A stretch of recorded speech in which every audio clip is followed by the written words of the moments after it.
Sean O'Malley is currently running the biggest COPE campaign in MMA history. When O'Malley became the bantamweight champion, he was set to set a record in the UFC as one of the best champions in the sport of MMA. Now, these are not my words, and I never believed that would happen, but this is what O'Malley said he would do. Yeah, this is just the beginning of the Sugar era. I'm running this till 2035, baby. But he is setting a record as running the biggest COPE campaign in combat sports history. And unfortunately, the MMA Guru, who is one of the biggest MMA YouTubers, has joined the glazing campaign of Sean O'Malley. 5-0 Merab, absolute domination, and I didn't agree with any of that, and I got a ton of heat for saying that I thought this fight was very close. In fact, since the fight, Sean O'Malley at first accepted the defeat, and then watched the fight back and said he now thinks he won rounds 1, 3, and 5. After watching this video all the way through, you're probably going to agree with him. Lo and behold, O'Malley's championship reign was short-lived as he only had 2 title defenses. He knocked out Aljamain Sterling in the first title defense, and even though Aljo claims he wasn't ready for the fight and was pressured into accepting the bout in a short time span from his fight against Henry Cejudo, O'Malley did put on a great performance and finished the fight with a beautiful knockout in the second round. Right after Sean O'Malley became champion, of course, he would make a silly call out, calling out Marlon Chito Vera next for his title defense. Granted, this was the only fighter he had lost to at the time, so it did make sense that he wanted to correct his mistake, but everybody knows that fight didn't make any sense when it came to title defenses. Marlon Vera was also coming off a loss to Corey Sandhagen and a boring decision against Pedro Munoz, which I guess he won. And there were just other fighters, in my opinion, who deserved to fight for the belts, like Corey Sandhagen himself. The champ made his call, and the UFC was down for it, so obviously they were trying to make O'Malley the next face of the UFC and a big star, which of course failed. O'Malley did put on a great striking clinic and destroyed Chito Vera. He landed a lot of shots that would have put so many other fighters out. Eventually, a clean, powerful knee landing right on Chito's chin, but Chito just has a granite chin. So he didn't go out, but it was a beautiful striking performance, which everybody was impressed with. Merab was on a 10-fight winning streak, defeating at least 3 former champions. In fact, if not for the close friendship between Merab and Aljo, Merab would have already fought for the belt at least once. The fight between O'Malley and Merab was inevitable, and it ended up being the main event for UFC Noche 306. But this didn't go the way most people expected it to go. Merab entered the fight as the favorite, as his last few performances touted him as one of the best strikers in the sports in MMA at the time. Before Sean destroyed Chito Vera, I myself did think that Merab was gonna win this fight if they ever came together. I thought the wrestling was too much and O'Malley just didn't have good enough grappling skills, or his striking was fantastic, but I thought Merab's pressure would play out. But after the beautiful performance that Sean O'Malley had against Aljamain Sterling and then Chito Vera, I switched sides and I actually picked O'Malley to win this fight and probably get a finish. That was my prediction, if I'm being honest. For several reasons though, O'Malley did not perform in this fight and wasn't able to put on his striking showcase, as Merab's pressure was just too much, as I initially predicted. The grappling skill difference was too much. Merab held his own on the feet. Sean didn't have enough grappling defense to stop Merab's takedowns and constant pressure. In between the fight, Tim Welch, who is O'Malley's coach, gave terrible advice, and it felt like he knew O'Malley already lost the fight, saying things like, "You just gotta get through this, the fight is almost over," stuff like that. Really weird.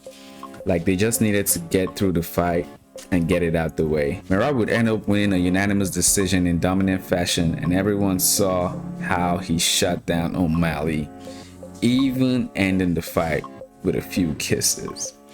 O'Malley would go on Twitter and apologize for his performance, as he promised a lot and under-delivered.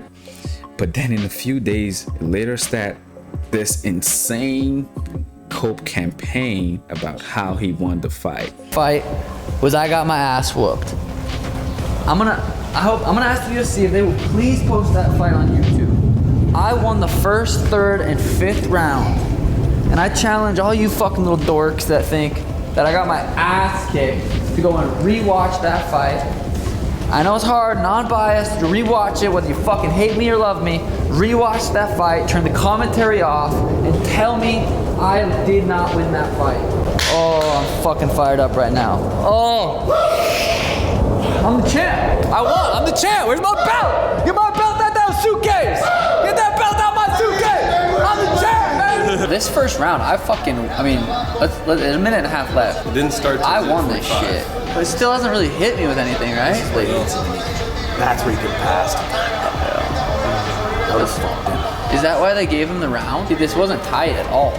No, I literally won that round. That wasn't even that controversial. That's why I didn't want to go in there and say you're down by 4, because I'm like, I didn't think he is. It's like, I won this shit. He hasn't done anything right.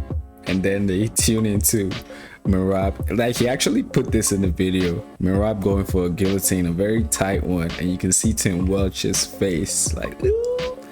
And then he asks, is that why they gave him the round? Yeah, maybe that's why. Maybe Merab didn't do a lot in striking, but neither did you. Neither did you, Sean. You really didn't do anything either. So, like, I don't know what case he's trying to make. He's pretty much saying Merab didn't do anything, but not talking about what he did throughout this video. Getting shit for him. And I meant saying we're almost done with this, like, hey, this fight's almost over. That's why I'm getting a lot of shit for saying that. No, they want you to say, pull your shit out the fire. Yeah, I just copied it. Had Sean knocked him out, Tim, they wouldn't even be talking about it. I know the haters are just gonna comment what they want, but if someone rewatches this with judging in mind, this is a fucking close fight. 2-2, going in the fifth. Dude, I want to know if... We're going, let's go. It should be a 10-8. Like, I think they're all high in this video, man. Tim Welch talks about the stupid thing he says about the fight is almost over, and then Sean is not even tuned in at that part. And then his friend above him says, had Sean knocked him out, they wouldn't have been talking about that. What? Duh. Of course, if he knocked him out, we wouldn't be talking about that. We'd be talking about the knockout. Like, they keep talking about had he done things.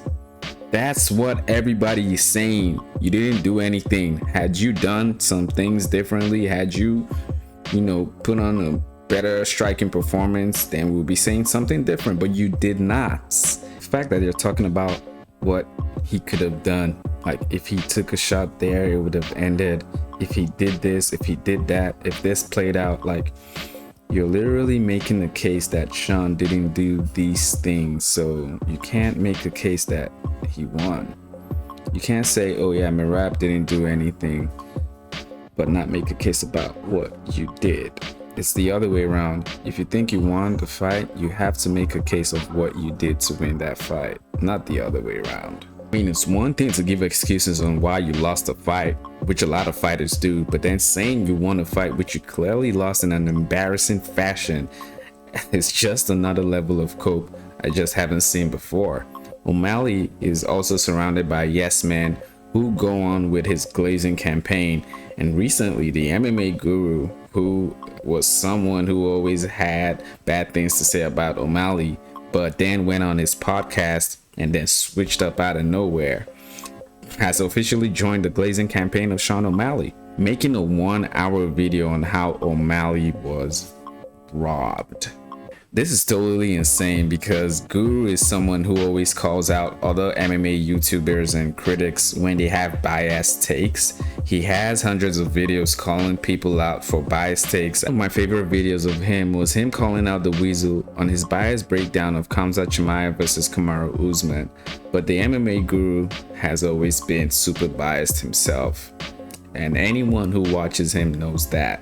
But this glazing campaign for Sean O'Malley is just on a whole other level, and quite frankly, totally embarrassing. Now, I'm not gonna waste any time playing that crazy video of MMA Guru making a stupid case for why O'Malley won. But there are certain things he said in the video which pretty much just gave it away. There is one specific comment I want to play which sums up why he's not totally why he's making this video, but a big percentage of why he's making a video like this. And it's something that anybody who watches him knows. Just take a look at what he says here. I'm trying to be unbiased. Stop giving these weird looking guys extra points for control time. I don't know why you lot do that. He didn't do anything with it. Stop giving these weird looking guys extra points for takedown and control time.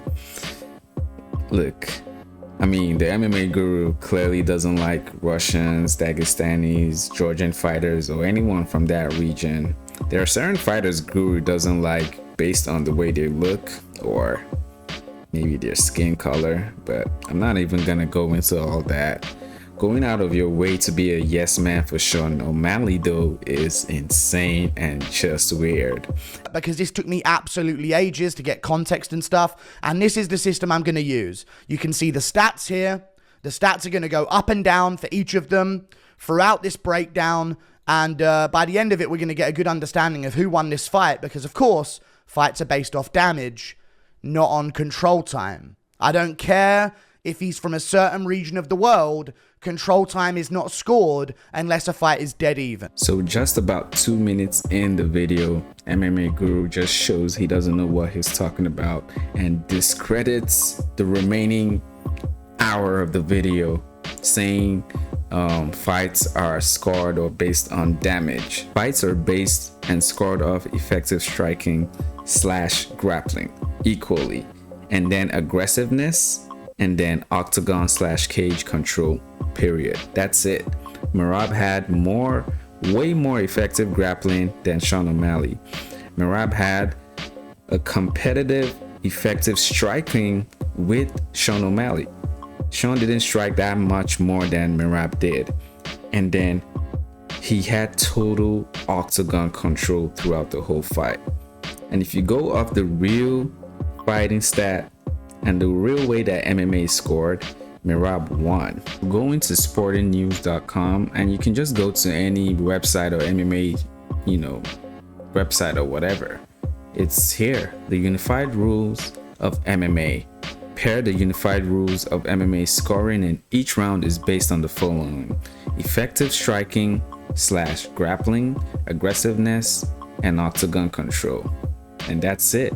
You can't just make up rules because you're trying to glaze and cope for Sean O'Malley, Mr. Guru. So like, it's really disappointing. So there it is. He discredits himself in a video, and a 1 hour video of making a stupid case. He uses the introduction to pretty much say, I'm just gonna score it how I want to score it. It's so bad that his own subscribers are turning on him, as the comment section of the crazy COPE video he made is full of pushback and people calling him out. Let's skim through the comment section real quick to show you guys what I'm talking about. Look at this comment. Piggy, which is what they call him, disgusting. Piggy is no longer one of us. He has transcended to glazing O'Malley so he can stay buddy-buddy with him and keep a spot on their podcasts. You either die a hero or live long enough to become the Weasel. That's a shot at Weasel being biased on his takes sometimes. You are never allowed to criticize Dana White for his sauce defense of John Jones ever again. I totally agree with that. Wow, investing hours into this video claiming Sean didn't clearly lose just to seemingly appease and kiss the ass of O'Malley because he acknowledges your existence is a new low for Guru. The glazing is crazy on this one. Just because you're tight with them doesn't mean you have to deep throat Sean. Dude gets invited to O'Malley's podcast and immediately becomes his biggest fan. If you take out the effective grappling, take out all the knee to the thighs, call all of Merab's shots weak arm punches, call Merab's knees to O'Malley's head weak, say that Sean O'Malley's punches are so powerful, it's just Merab's chin that makes him look weak. Yeah, like pretty much if you take out everything that Merab did, then of course Sean won. He just became the kind of shill he used to make fun of Errol being. O'Malley gave him a bit of attention. Now he's riding the dude for all his worth. Did the same for Simon and DDP. Yep, that's what's happening. So if you look through the comments, you can barely find any agreement in this delusional, insane take that MMA Guru went on. Now it doesn't help that Sean O'Malley himself has a record of coping when he loses fights. He did the same thing when he lost the first fight against Marlon Chito Vera. He said he won the fight and he just won the fight even though he didn't. And then now this is his second loss and he's literally just saying he won the fight. You know, I don't know if this is what happens when you're surrounded by a lot of yes men. I don't know, but yeah, it's a really sad thing. You know, we give a lot of champions and fighters props when they pay respect and own up to their losses and then come back strong. Making excuses on why you lost a fight gets no respect. But what's even worse than that is saying you won a fight that you clearly lost in an embarrassing fashion. But I guess to each his own. This is probably one of the worst coping mechanisms I've seen in MMA, and Sean O'Malley is not handling this loss well at all. It's sad to watch, honestly. I don't know if Guru himself believes what he's saying or if he's just riding Sean so hard. It would be clownish, like one of the comments said. It would be really clownish if I see another video of Guru talking about how Dana White is glazing John Jones or Ariel Helwani being biased, because this video tops any glazing of Cope I have ever seen. If you like this video, guys, don't forget to like, share, and subscribe. I'll see you guys later.